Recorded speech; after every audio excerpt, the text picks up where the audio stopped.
Welcome to Thieves' Cant, a tabletop gaming podcast with your hosts, Jeremy Shane and Chris White.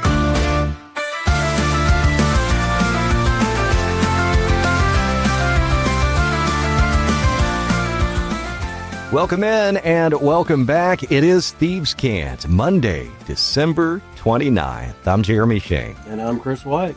It is the final Thieves' Cant of 2025. Can you believe it? Final countdown. How was your Christmas? It was good, man. It was really, I've been fighting a cold. That couldn't bring me down. I was filled with the Christmas spirit. And, it was good, man. That's cool. Did you receive any gaming-related gifts? Yes, I did, in fact.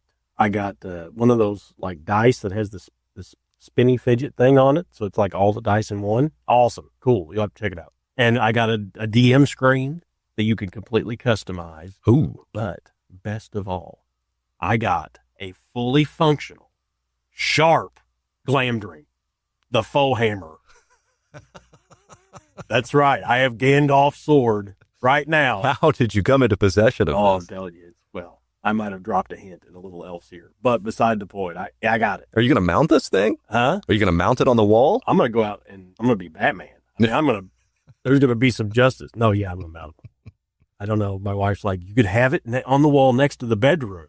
So in case somebody breaks into the house, Right. you can, I'm like, I hope somebody breaks the house. This thing's going to be awesome. Please let some. Everybody's in orc. Yeah. I received, for the third year straight now, my wife has supported an MCDM crowdfunder. Oh, wow. And she cracked the sun for me. Yeah. Oh. Yeah, she backed Crack the Sun. She's one of those backers that have driven this to a $2 million crowdfunding campaign now. Nice. So, I now will receive the entire 2026 run of Draw Steel products. Man, you're in. I'm in. Yeah. I'm in. You should be able to write that off as for the business. Right. You know, this is business use. Sure. Hope that you had a wonderful holiday, whatever and however you celebrate. Thanks for listening. Thanks for subscribing at thievescantcast, Apple Podcasts, Spotify, YouTube, all the places. Remember, you can hit up the show in the comments. You can also email thievescantcast@gmail.com. Coming up in today's episode, what are your New Year's resolutions? We're going to share our gaming resolutions for 2026. Plus, we're taking a look at a third-party Daggerheart project that's funding on Kickstarter. It's called Hope Springs Eternal. So more on that to come. First up, some listener feedback. All right, today's feedback comes from Emil in Denmark, the Wookiee Man. Listen to last week's nice list, naughty list discussion. And he's got a response to my comments about subsystem fatigue, particularly my take that too many subsystems impede storytelling. I think my words, Chris, were something to the effect of, I want to tell this story, and too many subsystems are a barrier to storytelling. This is actually a really, really good response. Yeah. He says, I actually disagree. I don't want to tell this story. I want my players' actions to reveal a story through the game system. Fundamentally, we agree. When a subsystem or main system becomes too disruptive, it's jarring. But I don't need the system to serve the story. It becomes the story, at least for me, in games like Draw Steel and D&D. And how do you play? If you play with heavy narrative / talkative focus and very little combat, like a Critical Role for a popular example, I would think the combat becomes the subsystem to skill checks from D&D and tests from Draw Steel. Those rules-heavy combat systems would be disruptive for me as a backdrop to the gameplay.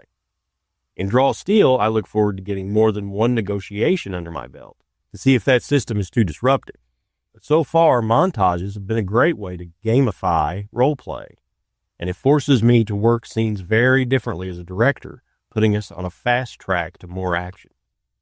All right. Thanks again to Emil.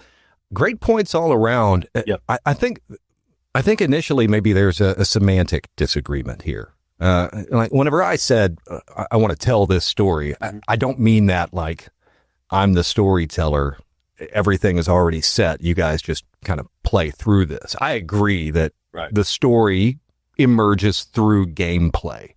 My point is simply that simplifying gameplay by having like a unified system rather than scattered subsystems accommodates storytelling better than the start, stop to port in whatever subsystem is now necessary. Yeah. Does that make sense? Yeah, especially if you can't do that in a fluid way for like a new director or GM. Yeah. So the further the subsystem drifts from the core system, the more of that you see. But I see his point, like negotiation, which we've kind of struggled with, but I think we got a little taste of it, and it was like, well, I see this. Right. You know?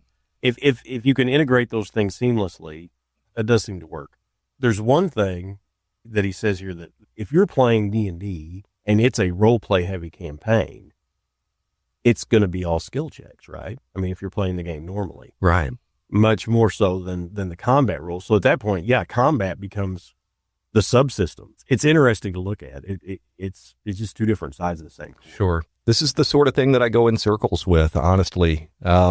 You hear a lot of people say, I ran or I played in this game, and the person running this game knew the system so well that it was like the rules just disappeared. Mm-hmm. You know, have you heard people comment, say things like this? I go two ways with that. One, why do I want the rules to disappear? We're playing a game. I want to know what the rules are. But on the other hand, speaking to the comments that I made about I want the narrative to freely emerge, well, then that sounds great. Well, yeah, but a part of that is just the type of game. And I think that's speaking to his point. Draw Steel is a strategy game. I mean, it's a combat strategy game, you know, and so your focus is obviously supposed to be on that rule set, right? I mean, that's what you should be thinking about the majority of the time. Yeah, you could run it with a more narrative focus, but there's definitely, like, they want you to work together to form a strategy using the powers that you have and the rules that are there. D&D is the same way. The rule set is always at the forefront. So I don't think you could ever, I mean, again, there comes a point where it's like, are you playing D&D? You know what I mean? Are you playing Draw Steel? Because, you know, if it's that narrative focused, you're probably playing something else. And I'm not saying that's wrong by any means, but it's just, those rules are so front and center in these particular games. Right. Whereas I'm sure there are other games where that's a lot less heavy-handed. It's an interesting discussion. Yeah. And again, just great feedback. Thanks again to Emil, the Wookiee Man. We have the best listeners. We do. This is thoughtful, and this is quality. That's right. All right, moving on. Let's get into crowdfunding. Chris, today we're taking a look at a third-party Daggerheart project. It's called Hope Springs Eternal. This is on Kickstarter from Eric Lazure. First of all, I think it's cool that we have third-party Daggerheart. We were just talking Draw Steel. There are third-party Draw Steel creators putting stuff out now.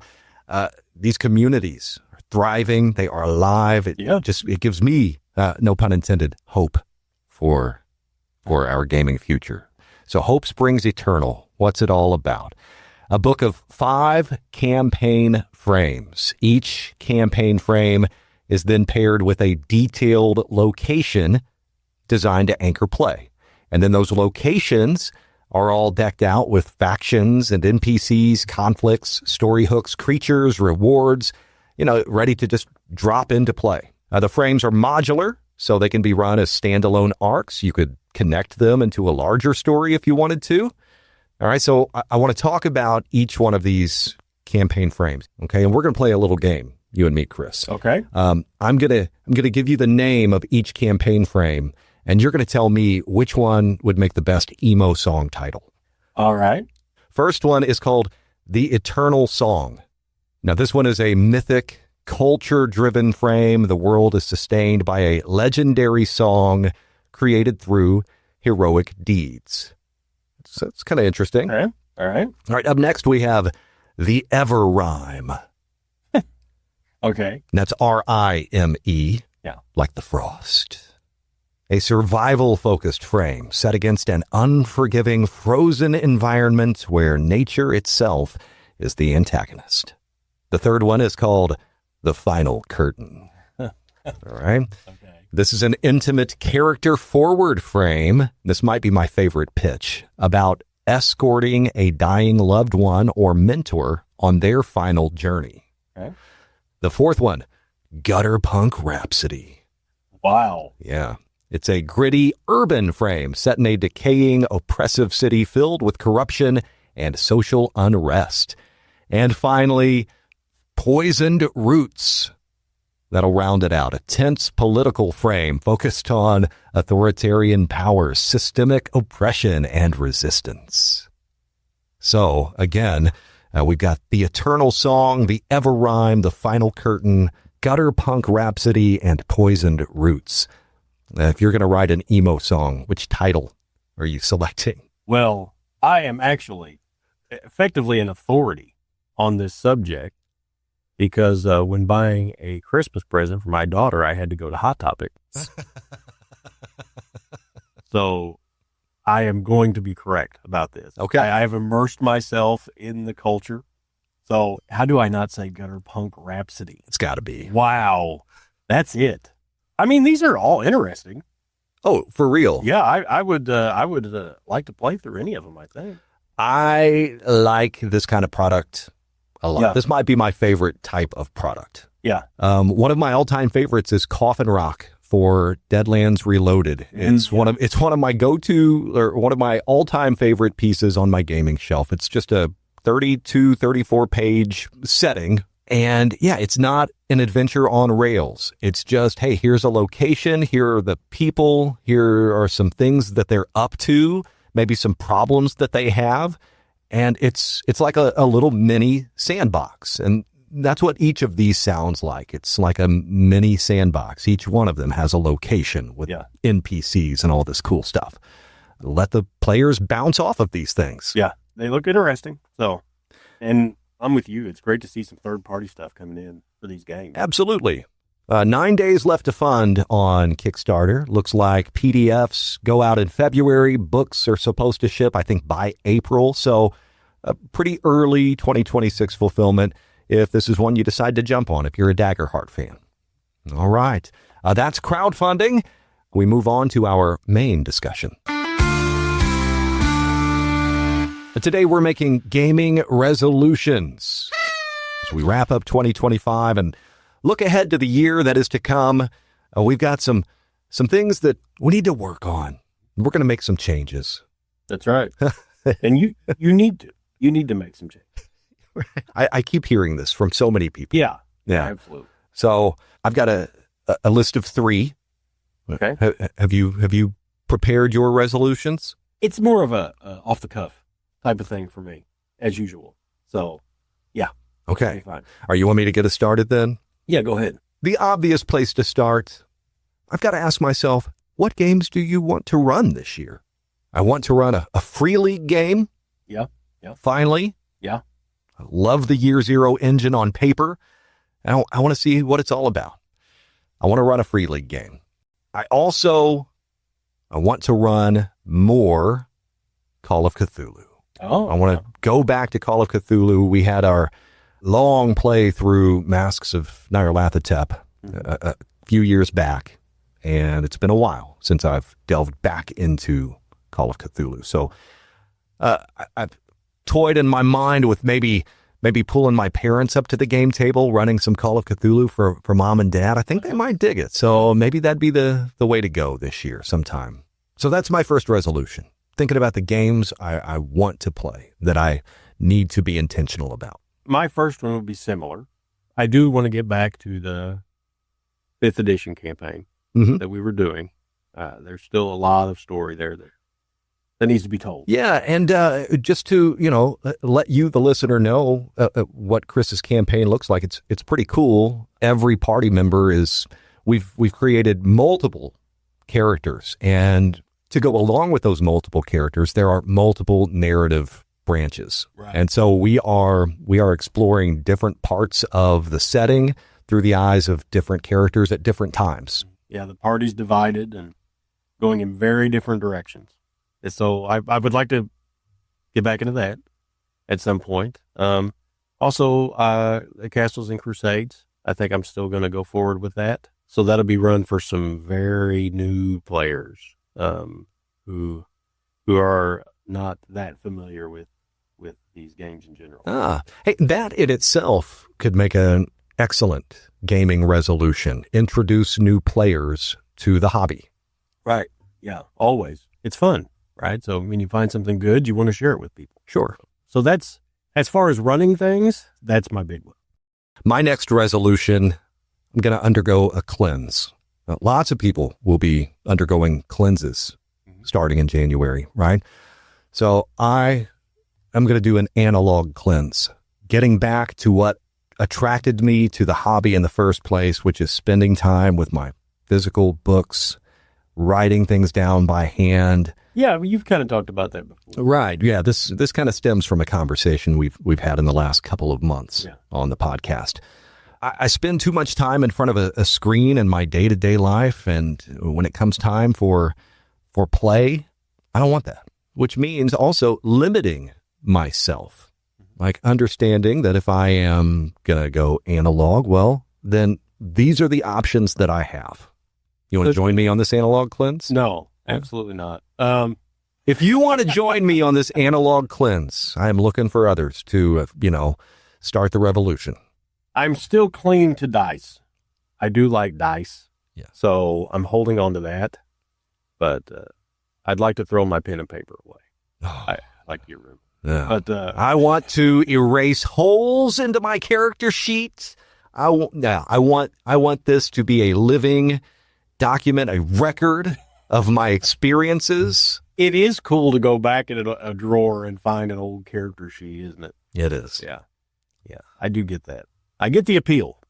I don't know that I'm prepared to make that change, even for 2026. But speaking of dice, I have a paladin that I am determined to play. This character has 3 sets of dice now. I'm keeping Etsy in business. So for this character, I never get to play. So all right. Because you are notorious for every character gets their own set of dice. Right.